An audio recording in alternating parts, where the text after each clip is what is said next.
bonjour, je me présente Ahmed El-Barnassi, formateur en économie-gestion. Et là, aujourd'hui, Inch'Allah, on va essayer de vous expliquer le bilan. Alors, le bilan, la différence entre l'actif et le passif, les classes du bilan, la différence entre la classe 1, la classe 2, classe 4 et la classe 5. Ça, c'est la classe 4. Alors là, aujourd'hui, donc je vais essayer de vous présenter le bilan d'une manière plus simple et plus facile. Donc, aujourd'hui. Alors là, on va commencer l'explication d'Yanna, c'est-à-dire le passif et l'actif. Alors, le passif, c'est les ressources dont dispose l'entreprise. يعني شنو هما الموارد اللي عند l'entreprise اللي غادي دير بها l'investissement ديالها. Alors, في la classe 1, شنو تلقاو je vous explique, lorsque l'entreprise, par exemple, lorsqu'on décide de créer une entreprise, parce qu'on décide de dire l'investissement, la création de la société, les associés, ils ont besoin de quoi? Ils ont besoin de l'argent. De l'argent qui est les associés se forme du capital. Alors, le premier élément qu'on a comme ressource, c'est le capital. Alors, si le capital il est insuffisant pour faire l'investissement, donc les associés décident de chercher la banque pour avoir un emprunt. Donc, c'est le recours à l'emprunt. Donc, alors, sont les emprunts auprès des établissements de crédit. D'accord? Alors, ça, c'est les ressources qui disposent l'entreprise. Alors, qu'est-ce qu'on va faire par les ressources? C'est tout simplement l'actif. L'actif, c'est l'utilisation des ressources. C'est-à-dire qu'on a l'argent, c'est ce qu'on a le flux, que les associés, se forme du capital ou bien se forme des emprunts. Et on va l'utiliser sous forme des investissements. Alors, lorsqu'on parle des investissements, on parle, voilà, ce sont des immobilisations en non-valeur, d'accord, ou bien qui connaît les immobilisations incorporelles, ou bien des immobilisations corporelles, ou bien les immobilisations financières. Alors, on va commencer tout de suite l'explication des immobilisations en non-valeur. La question qui se pose là, est-ce qu'il y a des immobilisations qui n'ont pas de valeur? La réponse est tout simplement non. Il n'y a pas des immobilisations qui n'ont pas de valeur, mais ici il s'agit des charges. Les charges que dépensées dans l'entreprise sont des charges dépensées lors de la création de l'entreprise.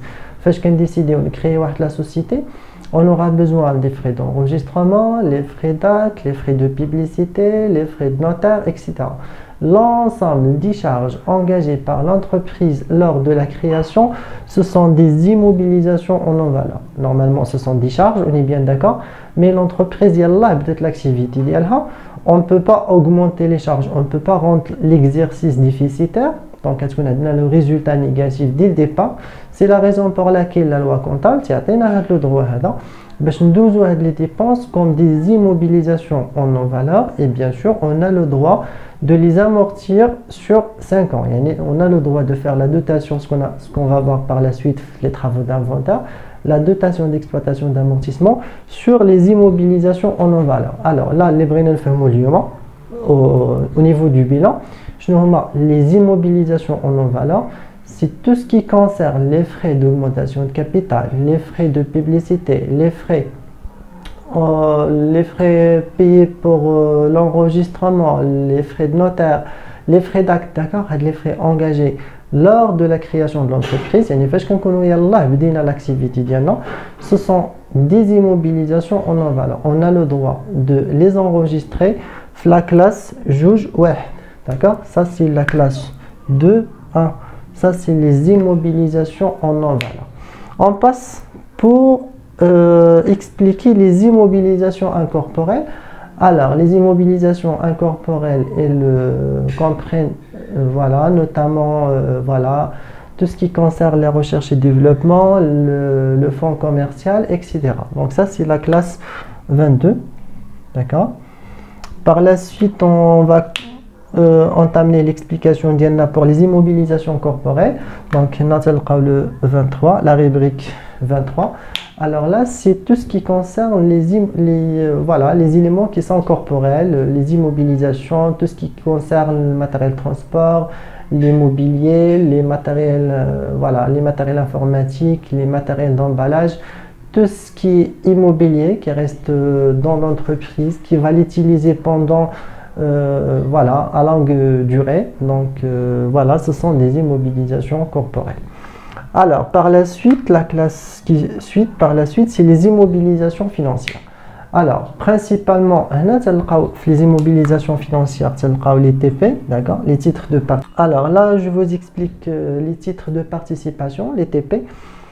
Donc parmi les immobilisations financières, les TP, les titres de participation. Les titres, ce sont des titres que l'entreprise dans l'objectif de les garder à long terme. Ce sont des titres de participation. L'entreprise qui a des titres de participation, d'accord, des titres, une société, je sais pas, dans l'objectif de participer dans le contrôle et dans la gestion de la société. Alors, participation. Et on va trouver aussi les titres immobilisés. Les titres immobilisés sous forme de créances. Alors, ça, c'est la différence entre la classe 1 et la classe 2. La classe 1, c'est les ressources qu'on a, je mets les associés sous forme du capital, ou bien l'argent qu'on a collecté auprès de la banque, c'est-à-dire le recours à l'emprunt pour avoir l'argent, d'accord, pour financer les investissements d'IANA. Et les investissements sont des immobilisations, d'accord, soit des immobilisations en non-valeur, les immobilisations incorporelles, corporelles ou bien financières, d'accord. Alors, la classe 3, qu'est-ce qu'on va trouver dans la classe 3? C'est principalement les stocks, d'accord. Lorsqu'on parle des stocks, il s'agit de, les stocks câblés, c'est-à-dire stock de matières premières, stock de marchandises, les produits finis, les produits semi-finis, etc. Donc l'ensemble des catégories des stocks, marchandises, ou bien matières premières, ou bien produits semi-finis, ou bien les produits finis, d'accord. On va trouver aussi les créances, d'accord. Les créances, on va plus les installer les clients d'IANA. Lorsque une opération de vente de marchandises, bien sûr, à crédit, là, à ce moment, la doit être enregistrée la classe 3. Normalement, c'est enregistré la classe 3. On va trouver aussi les titres, les TVP. Titres et valeurs de placement. Les TVP, c'est quoi?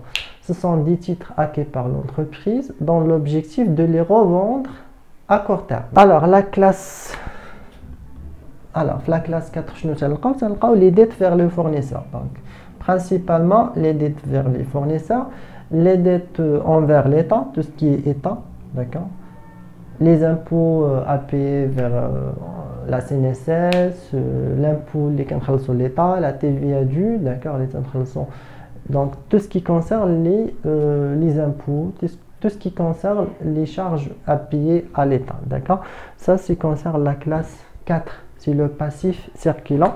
Donc il y en a moins d'un an, et ça c'est plus d'un an, d'accord. Alors maintenant, je vous explique la différence.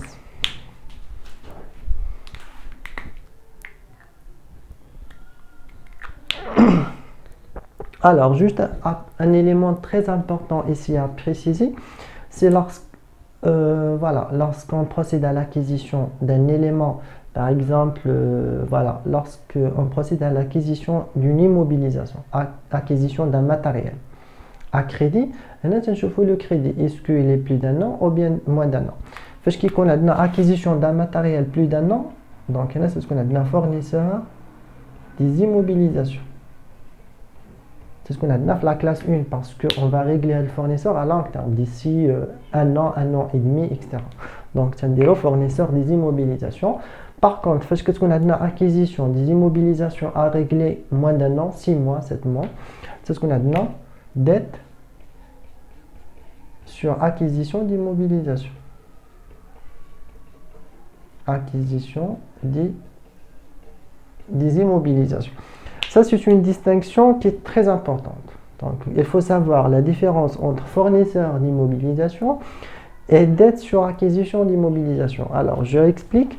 Fournisseur des immobilisations, il concerne une acquisition d'un matériel, d'une immobilisation dont le règlement il est prévu à long terme, c'est-à-dire plus d'1 an. Dette sur acquisition d'immobilisation, c'est une acquisition d'une immobilisation, mais le règlement il est prévu à court terme, c'est-à-dire moins d'1 an. Je vais la machine, d'accord? Donc je vais enregistrer la machine, installation technique, matériel, outillage, état TVA récupérable sur immobilisation, mais le compte crédit, je vais créditer.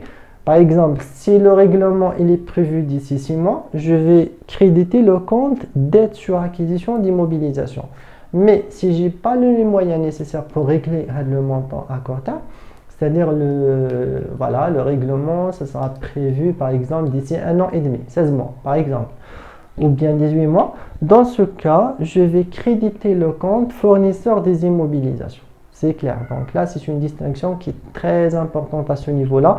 Comme, comme la distinction entre, par exemple, TP. Donc, il faut savoir la différence TP et TVP. Les TP, c'est ce qu'on cherche dans l'entreprise et elle va le garder à long terme. Les TVP sont des titres acquis par l'entreprise, mais elle va les vendre donc à court terme. D'accord? C'est très important de faire cette distinction. Maintenant, l'explication de la trésorerie active. Alors, la trésorerie active, c'est l'argent. Donc, qu'est-ce qu'on a dans l'entreprise? Il y en a, on met le l'entreprise, soit au niveau de la banque, soit au niveau de la caisse, ou soit au niveau de compte chèque postaux. D'accord? Donc, ça, si j'ai essayé de vous expliquer, d'une manière plus simple le bilan. Bien sûr, j'ai négligé l'explication de l'amortissement de provision parce que là, normalement, on a une case spécialisée pour tout ce qui concerne l'amortissement et la provision. On va voir, Inch'Allah, par la suite. La partie les travaux d'inventaire. Tout ce qui concerne amortissement, provision et la régularisation des comptes. Et voilà, si vous avez des questions à ce niveau-là, n'hésitez pas de poser les questions en commentaire. Donc là, c'est la phase principale de bilan. La différence, donc, comme juste une petite chose, la différence entre le bilan initial et le bilan final, ou bien le bilan d'ouverture et le bilan de clôture. Le bilan initial, donc, un résultat. Par contre, le bilan de clôture et le bilan bien sûr, la somme du passif moins la somme de l'actif, on dégage ce qu'on appelle un résultat. D'accord? C'est le résultat de la fin d'année. Le résultat, elle peut être positif ou bien négatif, soit un bénéfice, soit une perte. Donc, la fin d'année, l'entreprise dégage le résultat, soit d'accord, sous forme de résultat, et les capitaux propres de l'entreprise augmentent, c'est normal, ou bien l'entreprise qui dégage la perte. La fin de l'exercice elle a réalisé une perte, ce qui va baisser les capitaux propres et en général les financements permanents. Donc les amis, je vous remercie pour votre fidélité, pour votre encouragement, d'accord? Et voilà, si vous avez des questions, n'hésitez jamais à poser les questions en commentaire. Je vous remercie et voilà, à bientôt.